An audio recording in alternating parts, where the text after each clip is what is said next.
Vamos a empezar, Dani. Sí. ¿Me escuchan bien? Sí. Bueno, yo les voy a dar el tema de osteoartritis. En cuanto al contenido, vamos a ver la definición, epidemiología, fisiopatología, los factores de riesgo, el diagnóstico y el tratamiento. Como definición, pues esta va a ser la forma más común de artritis. Es una enfermedad heterogénea que va a afectar todas las articulaciones sinoviales, incluyendo mano, rodilla, cadera y columna. Esta va a estar caracterizada principalmente por degradación progresiva del cartílago articular, junto con sinovitis episódica secundaria y remodelación ósea. Esta pues va a ser una de las causas más comunes de discapacidad crónica, sobre todo en adultos mayores. Dentro de la epidemiología, pues va a ser la forma más común de artritis en el mundo. Eh, el aumento de la esperanza de vida pues de la población mundial ha aumentado la prevalencia pues de esta enfermedad, ya que la propia edad pues va a ser un factor de riesgo para esta enfermedad. Es más prevalente en mujeres. Por ejemplo, la osteoartrosis de mano, su incidencia anual está de 0,35 al 0,21% en hombres y mujeres, y esto en pacientes mayores de 60 años. Y se estimó que 14 millones de personas en los Estados Unidos tienen osteoartrosis sintomática de rodilla.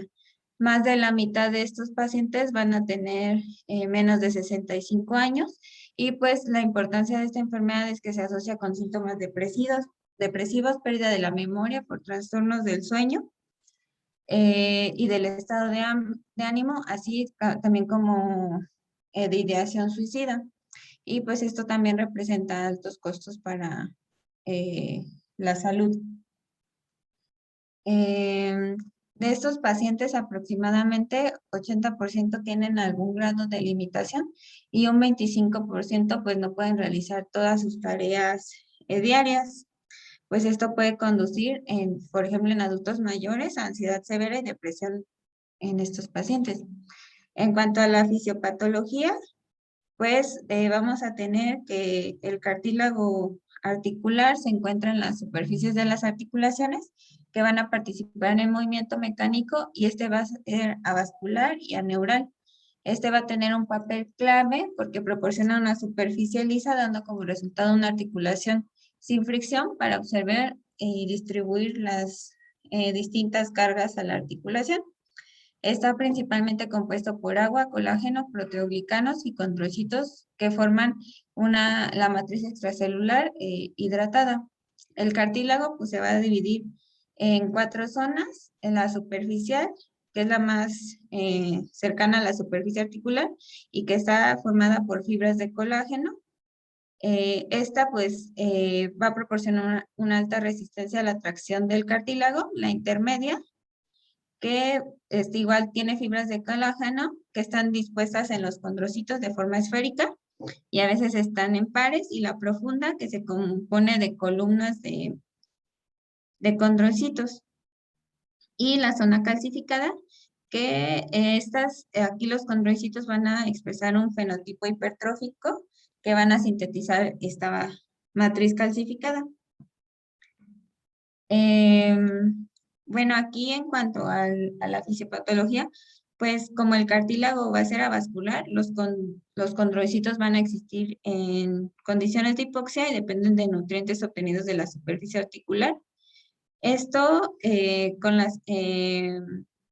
esto hace que haya interacciones de la membrana extracelular, y pues aquí también se puede dar la apoptosis, que puede ser resultado de diversos mediadores, disminución del metabolismo celular y disminución de la protección frente a la fuerza. La pérdida de los condrocitos va a reducir el volumen del cartílago y el recambio de la matriz extracelular efectivo, que a su vez pues va a producir que se pierda más cartílago. Y bueno, aquí es importante que la osteoartrosis va a afectar a toda la articulación. Esto por degradación del cartílago, remodelación ósea, formación de osteofitos e inflamación sinovial.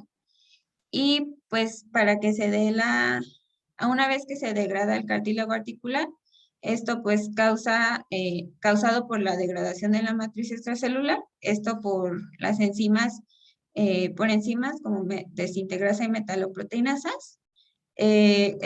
También hay como una cascada de inflamación en el que se secreta interleucina 1 y factor de necrosis tumoral, y pues va a contribuir a la inflamación articular, para esto a la degradación del tejido, y también va a haber infiltración de células mononucleares en la membrana.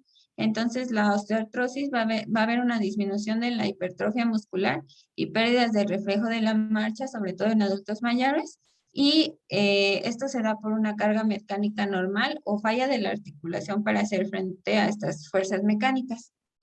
Dentro de los factores de riesgo va a haber una interacción entre factores sistémicos y locales debido a múltiples factores de riesgo. Se han identificado factores hereditarios como componente primario del desarrollo de osteoartrosis en un 30 al 65%.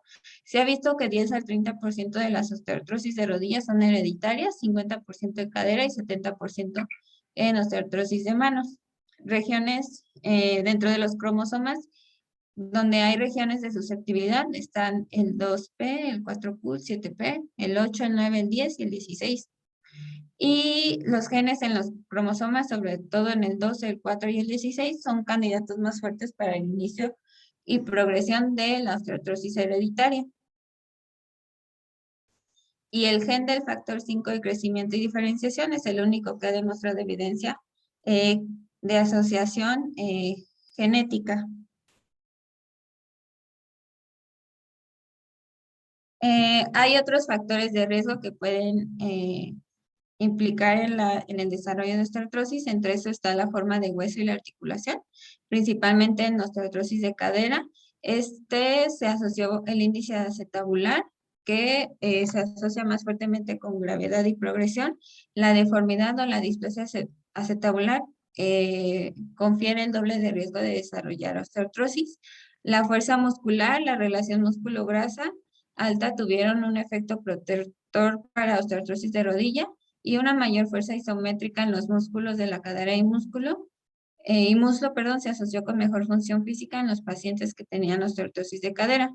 También las cargas articulares y la alineación. Una mala alineación de rodilla fue un fuerte predictor de progresión de la osteoartrosis de rodilla. La ocupación y los deportes, por ejemplo, actividades repetitivas inherentes a ciertas ocupaciones, se han asociado a mayor riesgo de osteoartrosis. Y, por ejemplo, en este esquemita, en esta tablita, se puede ver las distintas actividades o deportes que se hacen y qué efectos tiene sobre la osteoartritis.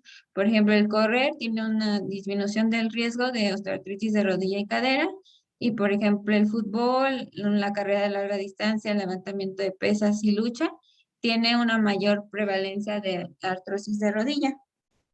Igualmente, también el fútbol, un aumento de la osteoartritis de cadera confirmada radiográficamente. El balonmano, el atletismo y el hockey también tienen mayor riesgo.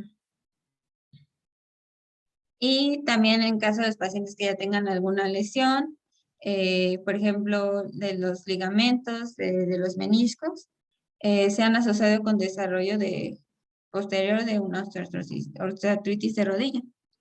Y lesiones radiográficas pues, son detectadas únicamente por resonancia magnética, y pues puede haber anomalías en el cartílago y en los meniscos, sobre todo, pues son factores de riesgo para desarrollar esta enfermedad.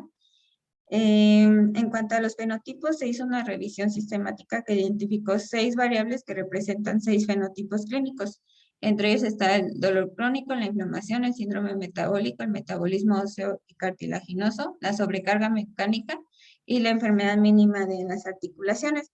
Estos 6 fenotipos pues, representan diferentes etiologías de la enfermedad, y pues los clasifica según la progresión. Se ha visto que el género, las anomalías metabólicas, el patrón de daño al cartílago y la inflamación, pues fueron los más relevantes para distinguirlos, sobre todo los fenotipos estructurales, pero bueno, realmente no se utiliza esta clasificación. El diagnóstico, pues generalmente es clínico, hay criterios clínicos para osteoartrosis de rodilla, cadera y mano, y el objetivo pues es diferenciar las osteoartritis de otras formas de artritis, como pudiera ser la artritis reumatoide y la espondilitis anquilosante. En cuanto a los estudios de imágenes, son útiles cuando hay duda diagnóstica y pues la resonancia magnética podría ser superior a la radiografía, sobre todo al inicio de la enfermedad. En cuanto a los criterios para osteoartritis de rodilla, son muy sensibles y específicos para diferenciarlos de otros tipos de artritis y se relacionan bien con el daño al cartílago en artroscopía. Aquí los criterios clínicos es la presencia de dolor en rodilla y 3 o más de los siguientes. Pacientes mayores de 50 años, rigidez matutina que dura menos de 30 minutos, crepitación al movimiento activo, dolor de la rodilla o sensibilidad y que no sea detectable que haya que tenga calor el paciente a nivel de la rodilla. Y la osteoartritis estructural igualmente es dolor de rodilla y alguna de las siguientes características: mayores de 50 años, rigidez matutina que dure menos de 30 minutos y crepitación al movimiento, o también se puede tomar en cuenta los osteofitos. En cuanto a la osteoartritis de mano, debe estar presente dolor de la mano y 3 o más de las siguientes: crecimiento óseo en 2 o más de las 10 articulaciones de la mano, crecimiento óseo en 2 o más articulaciones interfalángicas. Aquí es importante distinguir, ya que en la osteoartritis generalmente se afectan las articulaciones interfalángicas proximales y distales, a diferencia de, por ejemplo, en artritis reumatoide, generalmente las metacarpofalángicas y la muñeca es lo más afectado. También otro criterio son menos de 3 articulaciones metacarpofalángicas inflamadas y deformidad de 1 o más de las 10 articulaciones de mano. Y en la resonancia magnética, aquí podemos valorar si hay sinovitis.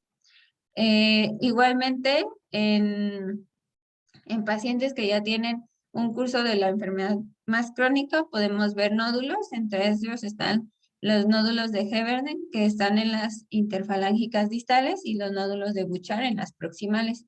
También puede haber risartrosis del pulgar, que es pues una artrosis del pulgar. Y generalmente estos criterios por sí solos son suficientes para diagnosticar una osteoartritis de mano y no es necesario pruebas de laboratorio radiográficas. En la osteoartritis de cadera, aquí igualmente debe haber dolor a nivel de la cadera en combinación con rotación interna de la cadera de más de 15 grados. Debe estar presente dolor a la rotación interna, rigidez matutina de menos de 60 minutos y edad mayor de 50 años.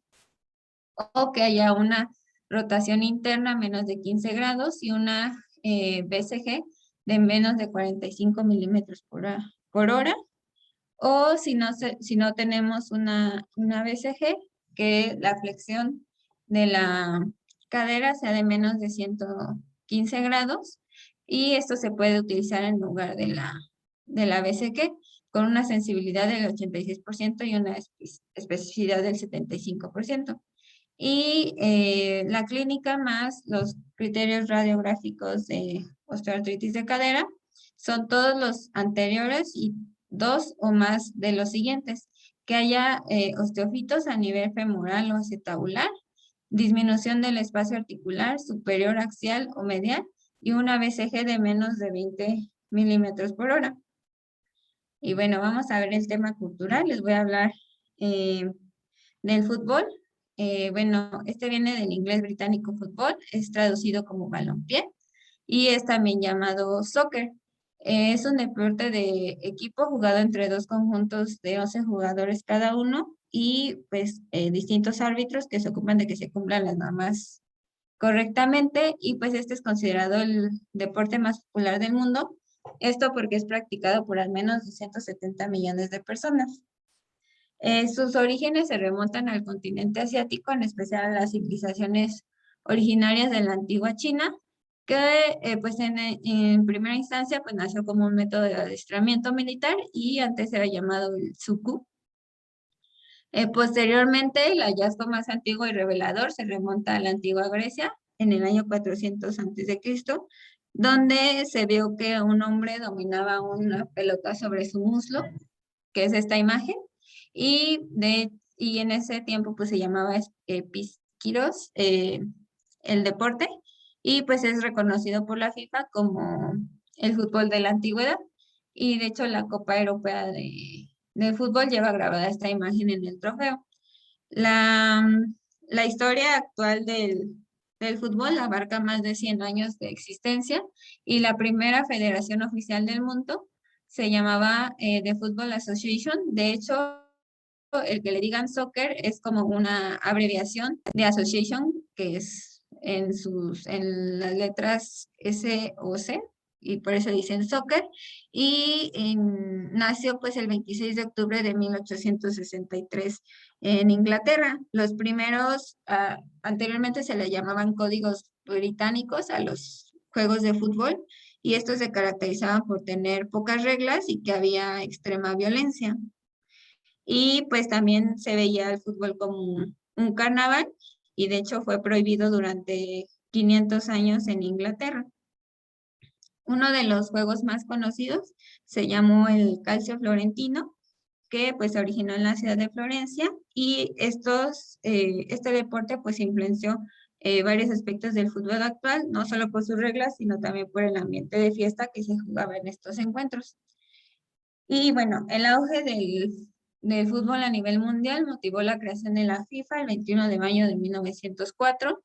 Las asociaciones fundadoras fueron Bélgica, España, Dinamarca, Francia, Países Bajos, Suecia y Suiza, y se presentó una exhibición durante los Juegos Olímpicos de 1904, 1906 y en 1908. Y en 1908 fue cuando se realizó la competición de selecciones.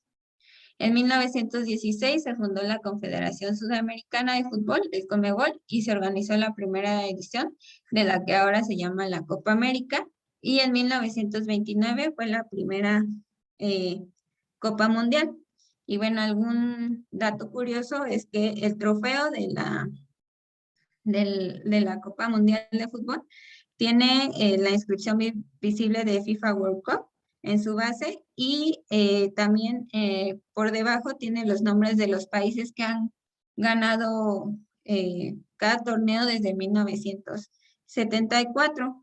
El texto que está ahí está señalado, viene el año y el nombre de la nación ganadora en su idioma original, y hasta el año pues 2018 hubo 11 ganadores que han sido grabados en la base de esta copa. Y bueno, aquí algunos multigoleadores. Por ejemplo, Tony Cross posee el registro más rápido al anotar un gol en 70 segundos de diferencia entre uno y otro gol. Esto fue el partido entre Brasil y Alemania en el 2014. El gol más rápido lo consiguió Oribe Peralta, esto a los 29 segundos de iniciar el partido, esto en las Olimpiadas de Londres del 2012. Y pues fue el tanto más rápido en la historia en una final organizada por la FIFA. Por ejemplo, Messi tiene los registros de más goles anotados en un mismo club, que fueron de 672. También más goles anotados en primera división, de 474. Y en un año también ganó el número de más goles, que fueron 91 goles. Y en partidos internacionales está empatado con Cristiano Ronaldo con 25 goles en un año. Y Cristiano Ronaldo también tiene el registro de más goles anotados en competiciones internacionales, en total con 144 goles. Y bueno, estos son los jugadores que tienen el registro de los más goleadores. El primero es Joseph Vican, que tiene un récord de 805 goles con 530 partidos. El segundo lugar es Cristiano Ronaldo con 789 goles en 1079 partidos. Pelé en tercer lugar y Messi en el cuarto lugar. Y pues aquí también tenemos un representante de México, que es Hugo Sánchez en el lugar 19, con 516 goles en 883 partidos. Y bueno, les hablé de esto porque es uno de mis deportes favoritos. Me gusta mucho practicarlo y pues igual ver los partidos e ir al estadio. Y pues mis equipos favoritos en México pues es las Chivas, el Club Deportivo Guadalajara, el Real Madrid de España y el Borussia Dortmund de Alemania. Y bueno, vamos a continuar con la clase. En cuanto a los estudios de imagen, la prevalencia de enfermedad de esta artritis radiográfica y sintomática en adultos mayores, por ejemplo en rodilla, se ve en un 25% y sintomático en un 13%, de cadera en un 11% y sintomática en un 5%, y en la mano un 41% radiográficamente y sintomática en un 3%, pero realmente el diagnóstico es clínico, al menos que se tenga la duda diagnóstica. Ciertas características que se ejemplo en la radiografía, podemos ver disminución del espacio articular. También podemos ver, por ejemplo, en rodilla, depósitos de calcio, que es la condrocalcinosis, y, por ejemplo, en una resonancia magnética podemos ver ya sinovitis, lesiones a nivel de la médula, lesiones a nivel del cartílago, derrames sinoviales.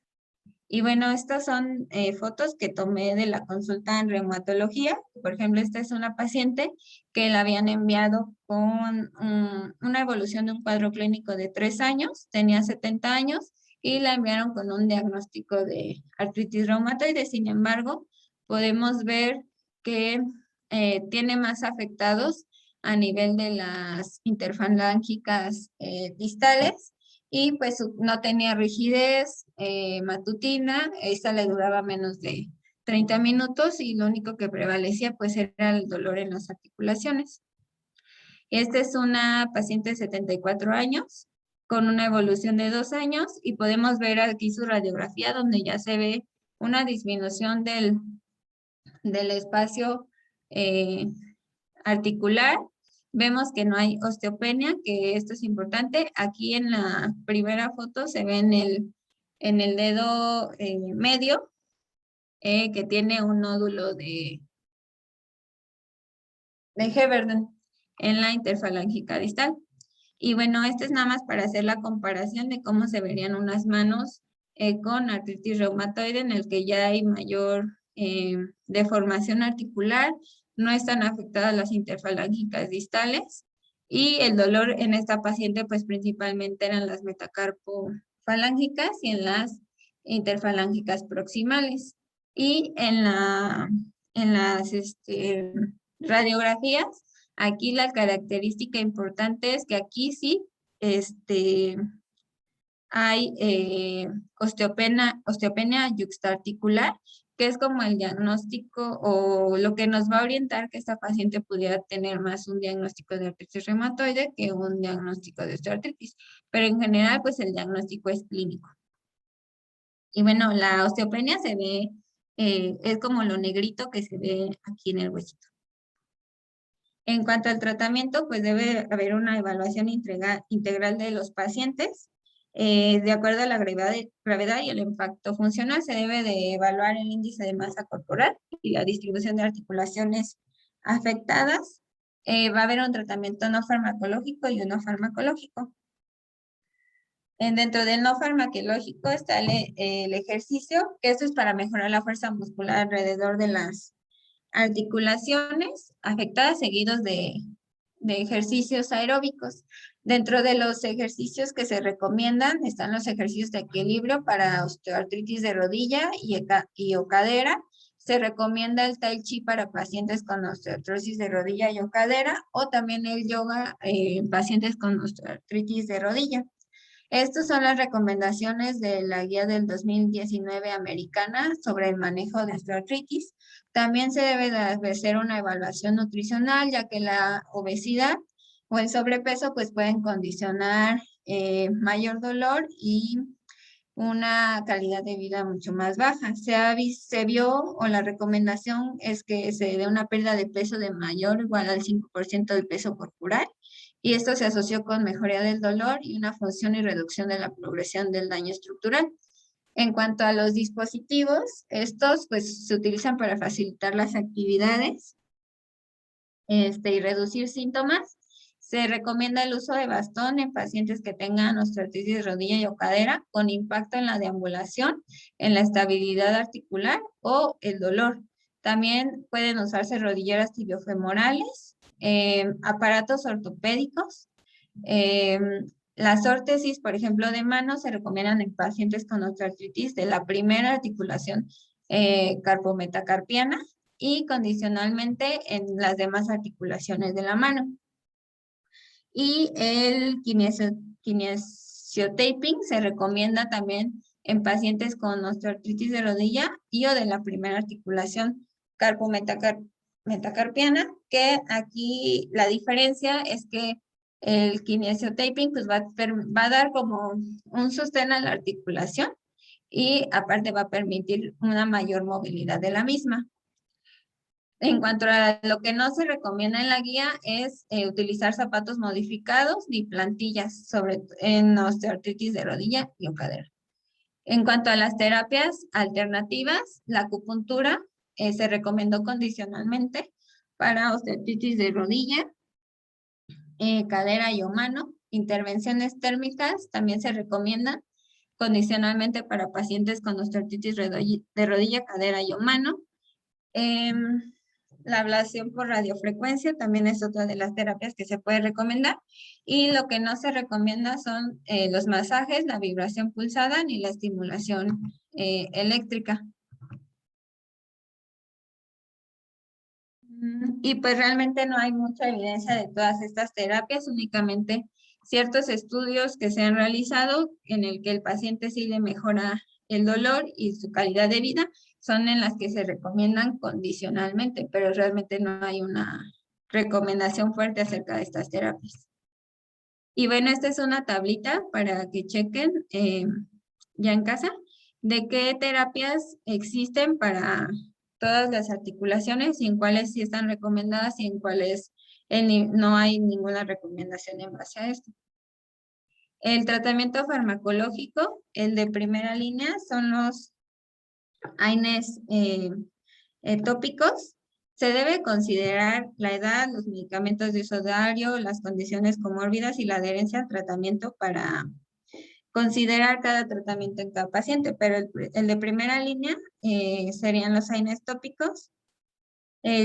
A veces pues están limitadas por la penetración articular y las múltiples aplicaciones diarias, pero por ejemplo los AINES tópicos sí se recomiendan en osteoartritis de rodilla y también en mano, en donde no se recomiendan es en cadera pues por el grosor que hay para llegar a ese nivel.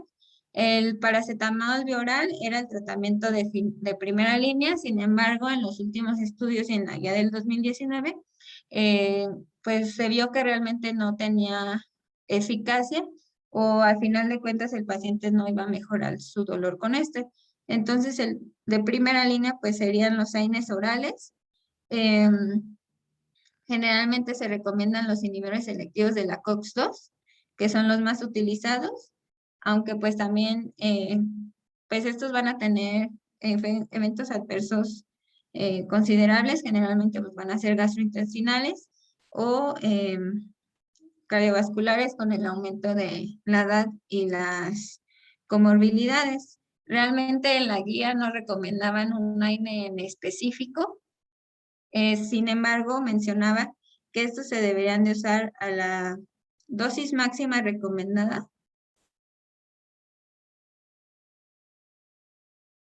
Y bueno, no se recomendaba como primera línea el uso de nutracéuticos como glucosamina o condroitin sulfato. De segunda línea estaban los opioides y la duloxetina la recomendaban también en osteoartritis multiarticular y osteoartritis de rodilla. Es el único que se recomienda para la duloxetina en la última guía para el dolor crónico y es la única que tiene evidencia adecuada para hacer esta recomendación. Mm,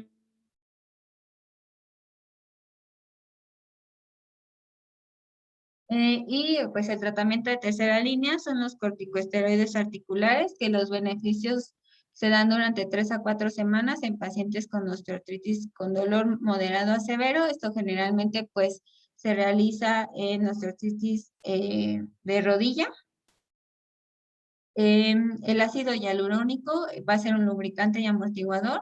Se recomienda igual en osteoartritis de rodilla en pacientes de mayores de 74 años, sintomáticos refractarios a tratamiento estándar. Esta es una recomendación que venía en un artículo de revisión en el 2016. Sin embargo, las recomendaciones de la guía del 2019 no recomendaban los preparados de ácido hialurónico, ya que no tenían evidencia. Los AINES tópicos, lo que ya les mencionaba, se recomendaban en osteoartritis de rodilla y de mano, no en de cadera. Los AINES orales son los como de primera línea para los 3 tipos de osteoartritis. Se deben usar las dosis más bajas posibles y durante el menor tiempo posible. El paracetamol no ha demostrado que como monoterapia puede ser ineficaz y las inyecciones con glucocorticoides tienen una recomendación fuerte para pacientes con osteoartritis de rodilla y o cadera y condicionalmente en osteoartritis de mano. La duloxetina, que es el que les mencioné que era el único que tenía evidencia para su uso en dolor crónico, y el tramadol se recomienda sobre otros opioides para pacientes que necesitan una terapia de segunda línea, en el que los AINES no mitigan el dolor, sobre todo en osteoartritis de rodilla y o cadera. Igualmente es una tablita con todas las recomendaciones que se hacen. En cuanto a la cirugía, el lavado y el desbridamiento artroscópico no se va a recomendar para tratamiento de osteoartritis de rodillas sin historial de bloqueo mecánico, ya que los resultados pues, clínicos no son buenos. Y se debe considerar la cirugía en pacientes en los cuales las intervenciones médicas no lograron mejorar los síntomas o estos son incapacitantes. Y pues aquí se puede considerar el reemplazo de articulaciones como de cadera y rodilla. Y en pacientes menores de 60 años, la cirugía de reemplazo de cadera debe retrasarse ya que las prótesis articulares pues tienen una esperanza de vida finita y pues la cirugía de revisión pues ofrece menos resultados favorables. En cuanto al seguimiento, se debe determinar con el paciente la frecuencia de las revisiones, pero generalmente pues esto se hace el seguimiento por el médico familiar y el mínimo se debe hacer un control anual si el dolor persiste, si hay compromiso poliarticular, si hay comorbilidades y si la medicación, si el paciente tiene que estar usando medicamentos frecuentemente para este padecimiento. La calidad de vida, pues generalmente, como ya habíamos mencionado, se asocia a discapacidad, a depresión y ansiedad debido a esta enfermedad por el dolor, la fatiga. Se deben de aplicar cuestionarios para medir limitación y restricción dirigidos a la salud general, la vitalidad y la salud mental. Y pues existen ciertos cuestionarios como son el WOMAC, que es el índice de artritis de la Universidad de Western Ontario y Maxter. Y también está para evaluar la discapacidad en cadera, el score de discapacidad de cadera y osteoartritis, y el COS para rodilla. Y pues aquí se evalúan como qué actividades el paciente o qué dificultad tiene el paciente para hacer ciertas actividades, como bajar las escaleras, subirlas, levantarse, caminar, eh, subir y bajar de un carro, ir de compras, ponerse algunas calcetines o medias, o incluso para ir al baño. Y pues tenemos que tomar en cuenta todo esto para evaluar o dirigir nuestro tratamiento. Y eso sería todo.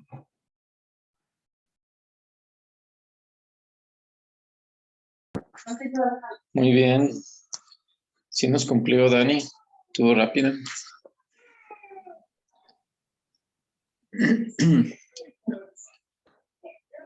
No sé si alguien quiere comentar algo rápido.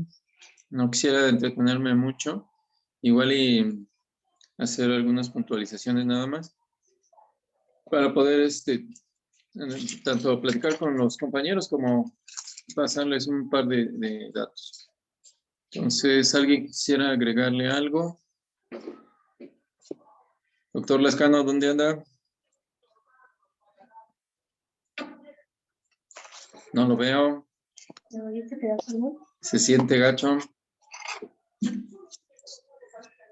Ya se me fue el doctor, creo que se desconectó. Ahí está. No, aquí estoy. Eso. ¿Pero qué estabas comentando antes? ¿Qué les comentabas a los muchachos?